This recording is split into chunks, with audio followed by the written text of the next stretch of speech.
So today we will discuss about osteology. In the osteology we will discuss about today with skull now. So we know that the skull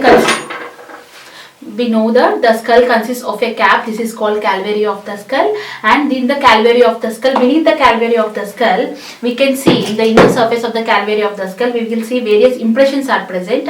These impressions are formed by the middle meningeal vessels, and we have seen some pits are present in the inner surface of the calvary of the skull, and these pits are nothing but the arachnoid, formed by the arachnoid pits, arachnoid granulations or arachnoid fovea, and we know that these arachnoid granulations, they regulate the amount of CSF. These arachnoid granulations, they regulate the amount of CSF. So in the calvary of the skull, the inner part is smooth, and it is formed by the impressions formed by the middle meningeal vessels here, and here we can see some pits here. We call them as pits or fovea formed by the arachnoid granulations, which regulate the amount of CSF. And here these two are the parietal bones. These parietal bones, they are together formed by a suture. They are united by a suture called parietal suture, and this is the frontal bone. And the frontal bones, here we have lambdoid suture is present and parietal suture is present. The meeting point of the lambdoid suture and the parietal suture, we call it as bregma. This part we call it as bregma. And we have occipital suture is present here. This is called occipital suture is present here, and the meeting point here, the meeting point of the occipital suture with the parietal suture, this point we call it as lambda. This point we call it as lambda, and this point we call it as bregma. And here coming to the bones, facial bones, this is the maxillary bone, and this is the nasalis bone. This is the nasalis bone, and this is the maxillary bone. And we have one spine here, that is called anterior nasal spine here, and this is the mandible, which is the only movable part of the skull. And here the maxillary bone consists of alveolar process here, which gives rise to tooth, which provides sockets for the tooth. And coming to this is the orbit, and we have superior orbital fissure is above and inferior orbital fissure is below. And this is the zygomatic bone. You can palpate here the zygomatic bone, and deep to the zygomatic bone we have infratemporal fossa is present deep to the zygomatic bone. This is the temporal region. This is temporal region formed by the temporal bone, and this is the temporal fossa. And deep to the zygomatic arch we have deep temporal fossa is infratemporal fossa is present, and this is the zygomatic bone. And coming to the maxilla, we have infraorbital foramen is present here in the maxilla, which gives infraorbital vessels and nerves comes to the infraorbital foramen. And here we have supraorbital notch is present. Through the supraorbital notch, supraorbital vessels and nerves comes out. And coming to the occipital bone, in the occipital bone we have one protuberance is present here, that is called occipital protuberance. We can palpate the occipital protuberance behind, and just opposite to that occipital protuberance, on the inside we have internal occipital protuberance. On the occipital protuberance, from the occipital protuberance several lines deviate from the occipital protuberance. We call them as nuchal lines. We have highest nuchal lines are here, superior nuchal lines are here, and inferior nuchal lines. In between the nuchal lines, more muscles takes origin from between the nuchal lines. And coming to the interior of the skull, the interior of the skull divides into three fossae: anterior fossa, middle cranial fossa, and posterior fossa. And this largest foramen we call it as foramen magnum, and lower part of medulla oblongata passes through it, not the spinal cord. Lower part of medulla oblongata pass through the foramen magnum along with the vertebral arteries as well as the anterior and posterior spinal arteries, and also spinal axillary nerve. Spinal axillary nerve passes through the foramen magnum. So what are the structures passing to the foramen magnum? Lower part of medulla oblongata, 11th cranial nerve, nothing but the spinal accessory nerve, and also we have vertebral artery and also anterior and posterior spinal arteries. They pass through the foramen magnum. And coming to the anterior cranial fossa, middle cranial fossa and posterior cranial fossa. And in this middle cranial fossa, in the middle cranial fossa we have foramens are there. The middle cranial fossa is formed by the sphenoid bone, and this is the lesser wing of sphenoid. This is the sharp edge is the lesser wing of sphenoid, and the remaining part is the greater wing of sphenoid, and the center part is the body of the sphenoid. Okay, the lesser wing of sphenoid, greater wing of sphenoid, and the center part is the body of the sphenoid. In the body of the sphenoid, fossa is present, that is called hypophyseal fossa, which lodges the pituitary gland. And in the on either side, these are the anterior clinoid processes. On either side of the anterior clinoid processes, we have optic canal is present. We know that through the optic canal, ophthalmic artery as well as optic nerve passes through the optic canal. Here we have optic canal on either side of the anterior clinoid processes. We have sharp processes are present here on the anterior aspect of the body of the sphenoid, that is called anterior clinoid processes. On either side of the anterior clinoid process, optic canal, just below on side of the anterior clinoid process, we have optic canal is present. Through the optic canal, what are the structures passing through the optic canal? Optic nerve as well as the ophthalmic artery. Optic nerve and ophthalmic artery. In the optic canal, ophthalmic artery lies inframedial to the optic nerve. Ophthalmic artery lies inframedial to the optic nerve, and we have superior orbital fissure is present here. Superior, just side to the optic canal, we have superior orbital fissure is present here. How can you differentiate optic canal from superior orbital fissure? Means optic canal is comparatively smaller to the superior orbital fissure. Through the superior orbital fissure, what are the structures passing through superior orbital fissure? Means superior orbital fissure, oculomotor nerve with its two divisions,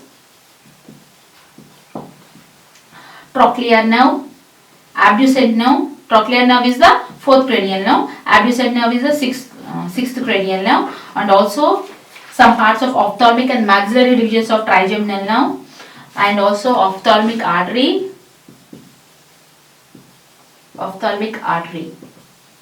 and also superior and inferior ophthalmic veins,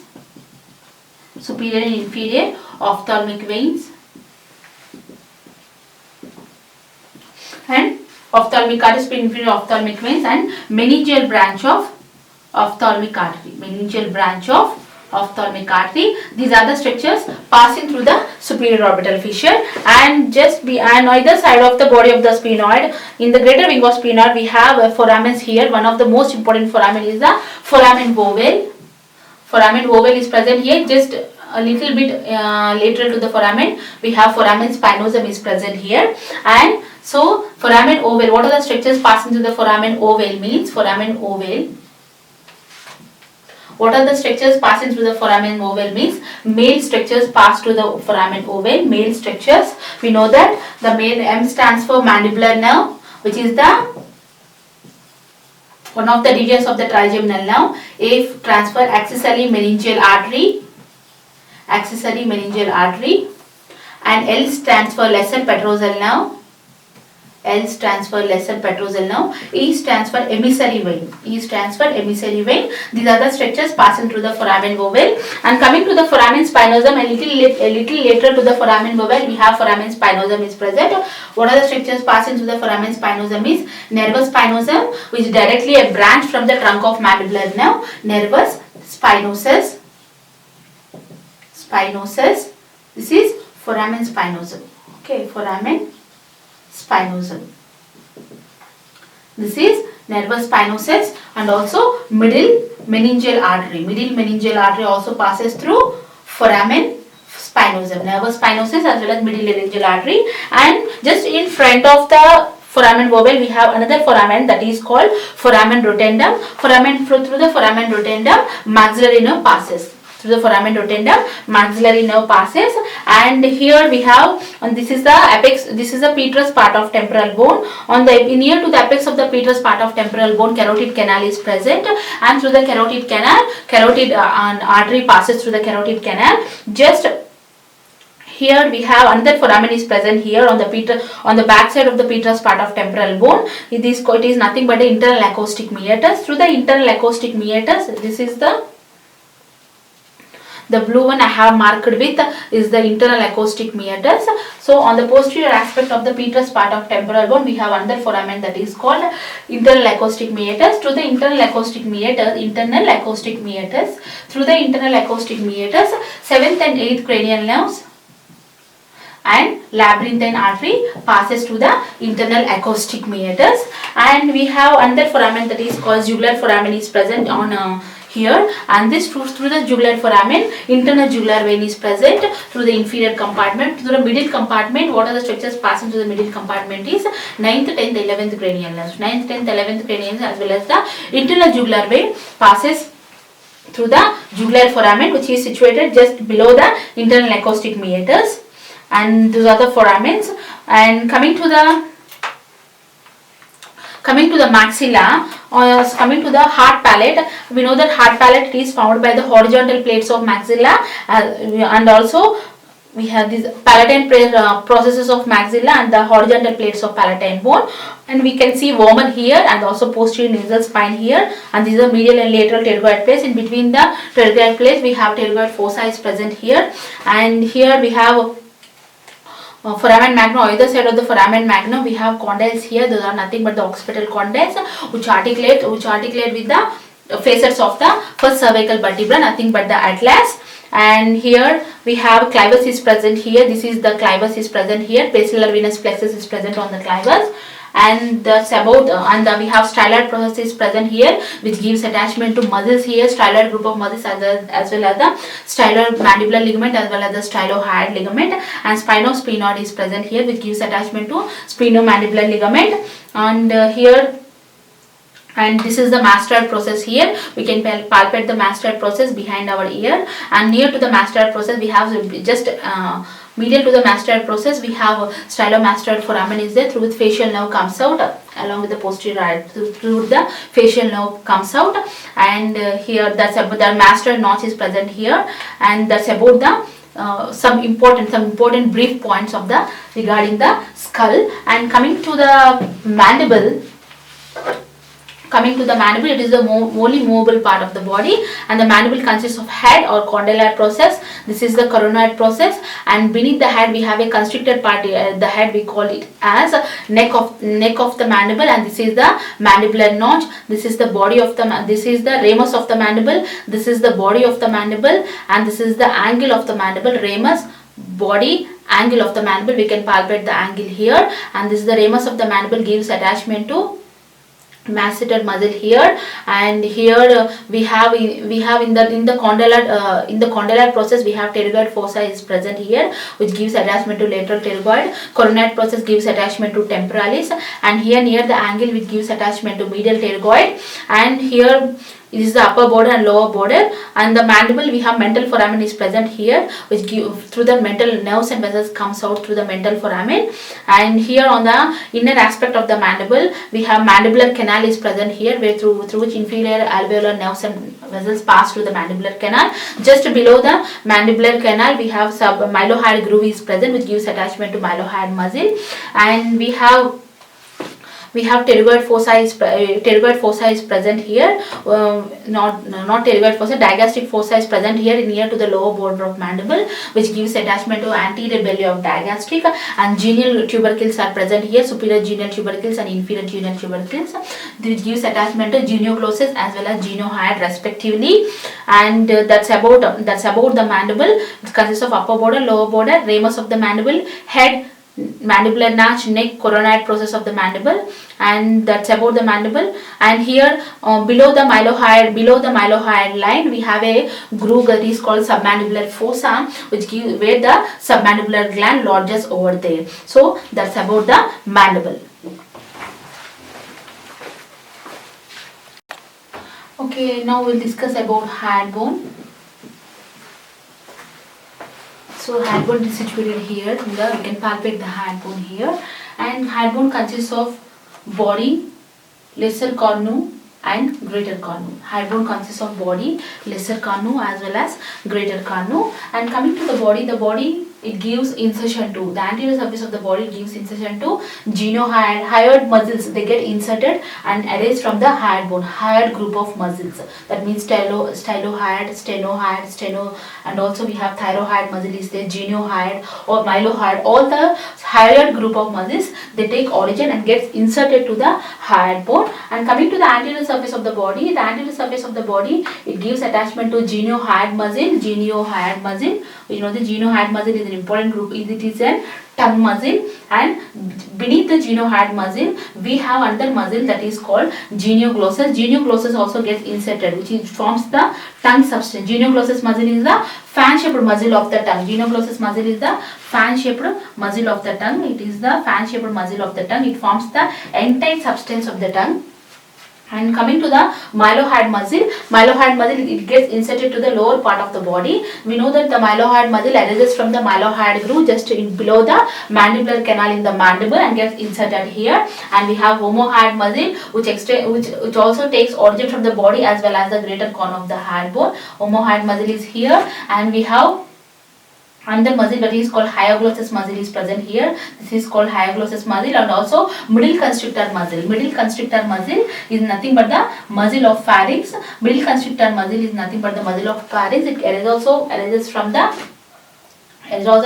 the greater corner of the hyoid bone, and just from the greater corner of the, and also the upper border of the hyoid bone gives attachment to thyroid membrane, and the lower part of the greater corner of the hyoid bone and the body, it gives attachment to pretracheal fascia. And here we can see the insertion of thyroid muscle here. The thyroid muscle get inserted here, and the hyoglossus muscle takes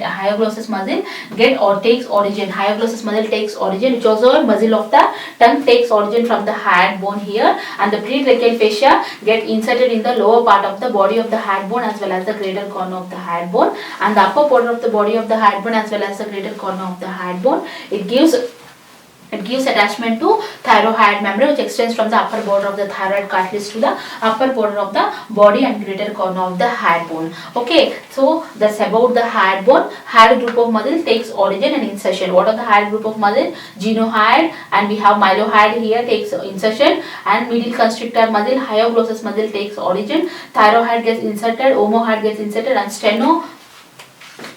stenohyoid get inserted here. Stenohyoid, which extends from the sternum to the hyoid bone. Stenohyoid gets inserted in the greater corner of the hyoid bone. So these are the various muscles that takes origin and insertions from the hyoid bone. So that's about the hyoid bone. And coming to the cervical vertebra, we have 7 cervical vertebra. Out of these 7 cervical vertebra, 3 to 6 are typical cervical vertebra. Typical means they have all the same features, and first, second and 7th cervical vertebra, they are the atypical vertebra. They have some different features compared to the typical vertebra. Okay, coming to the structure of typical vertebra, what is the characteristic feature of the cervical vertebra means bifid spine. Bifid spine is the characteristic feature of the cervical vertebra. Bifid spine as well as foramen transversarium. This is the foramen transversarium. Bifid spine and foramen transversarium is the characteristic feature of the cervical vertebra, and this is the body, and these are the foramen transversarium. Then through this foramen, cervical nerves, ventral rami of cervical nerves, they pass through the corresponding foramen. Ventral rami of the cervical nerves, they pass through the corresponding foramina. And here we have superior articulating facet is present, which articulates with the inferior articulating facet of the above vertebra. And here we have lamina is present here, and the vertebral canal is triangular in shape, or somewhat we call it as heart shaped. And here we can see the transverse process consists of anterior tubercle and posterior tubercle. This is anterior tubercle, and this is posterior tubercle. In between the anterior tubercle and posterior tubercle, we have costo-transverse bar is present. Through the costo-transverse bar, ventral rami of the corresponding spinal nerve present, and through the foramen transversarium, vertebral artery passes through the foramen transversarium, and between the anterior and posterior tubercles we have costotransverse bar is present, which passes the ventral rami of the corresponding spinal nerve, passes through the costotransverse bar, and the anterior tubercle and posterior tubercle, they will give attachment to, anterior tubercle gives attachment to scalenus anterior, longus colli, and the posterior tubercle gives attachment to scalenus posterior, scalenus medius and levator scapulae. We can see all the muscles, deep muscles are situated here. We can see all the muscles here. So that's about the typical cervical vertebra. It consists of body, and also we have vertebral canal is present, and these are the superior articulating faces. These are the lamina together forms the spine, unite to form the spine. The spine is bifid spine, which is the characteristic feature of the cervical vertebra. And here we can see in the transverse process we have anterior tubercle and posterior tubercle is there. In between the anterior tubercle and posterior tubercle we have costotransverse bar is there. This costotransverse bar allows the passage of corresponding ventral rami of the corresponding spinal nerve, and in here we have foramen transversarium is present, which vertebral artery passes through the foramen transversarium. That's about the typical cervical vertebra. 3 to 6 are the typical cervical vertebra. And coming to the first cervical vertebra is called as atlas. Second cervical vertebra is called axis, and the seventh cervical vertebra we call it as vertebral prominence. Vertebral prominence. Okay, so atlas, axis and vertebra. First, second, seventh are the atypical vertebra. Coming to the atlas, here we have body is present in the typical cervical vertebra. In the atlas, what happens here is they are devoid of body. Atlas is devoid of body, and instead of body we have anterior arch and posterior arch are present. Instead of body we have anterior arch and posterior arch are present. Articulating facets are present. These articular facets of the atlas, they are comparatively largest. They articulate with the occipital condyles of the on either side of the foramen magnum. So the articulating faces of the atlas are comparatively larger, and the body is absent is atlas, and instead of body we have anterior arch and posterior arch is present. On the posterior arch we find a groove for the passage of vertebral artery as well as the first cervical nerve. Posterior to the cervical nerve we have an attachment for posterior atlanto-occipital membrane, which extends from the posterior part of the foramen magnum to the posterior arch of atlas, and here we have anterior tubercle is present, and this is the posterior arch. So how can you differentiate the atlas from the other cervical vertebra? Means it is devoid of body, and the articulating faces, superior articulating faces are comparatively very larger, and also coming to the posterior arch of atlas we have a groove for the vertebral artery and for the first cervical nerve, and that's about the atlas. So atlas can be differentiated by the absence of the body and also big articulating facets and the groove on the posterior arch of atlas for the vertebral artery. So that's about the atlas. And coming to the axis, axis consists of a process called odontoid process is present here in the axis. Odontoid process is present in the axis of the vertebra. Odontoid process. This process gives attachment to apical ligament of dens, which extends from the foramen magnum, apical ligament of dens, and here on the posterior surface of the anterior arch we have a facet for the odontoid process of the dens. Here what happens is this is the atlas. This is the atlas, this is the anterior arch of atlas, and this is the posterior of atlas. The odontoid process of the axis, it gets inserted here, thus it helps in movement of the head from here to here. So the odontoid process, it is situated, it is get articulated on the posterior surface of the anterior arch of the atlas. The odontoid process of the second vertebra, we call it as axis vertebra, and the tip of the odontoid process, it gives attachment to apical ligament of dens. So it forms the pivot joint. We know that pivot joint, we have discussed about pivot joint during syndesmology, and this is the pivot joint. Okay, atlanto-axial joint is an best example for the pivot joint for the freely movement of the head. Okay, so that's about the axis. And vertebral prominence, here we know that the cervical vertebra spines are very sharp. They are vertically downwards. We can palpate the thoracic vertebra spines are vertically downwards. We can palpate the thoracic vertebral spines. Here the vertebral prominence we can palpate just in the lower part of the neck. We can palpate the vertebral prominence. Why it is different? Because it is having Spinous process is very comparatively long. Spinous process is comparatively long. Spinous process is comparatively long. Here is the vertebral canal is present, and we have tubercles are present here, and the body is present here, and here the spinous process is comparatively long. When we can palpate the spinous process here behind our neck. This one we call it as vertebral prominence. We know that here the spinous process are very short. In the typical vertebra they are short and the bifid spine is present, but here the spinous process it is very long, similar to that of the thoracic vertebra, because in the thoracic vertebra the spines are vertically downwards. So gradual evolution means the vertebral prominence it resembles the thoracic vertebra because of the presence of long spine, that is called vertebral prominence, and the remaining features are same. So in the atlas we devoid of body, instead of anterior arch and posterior arch are present.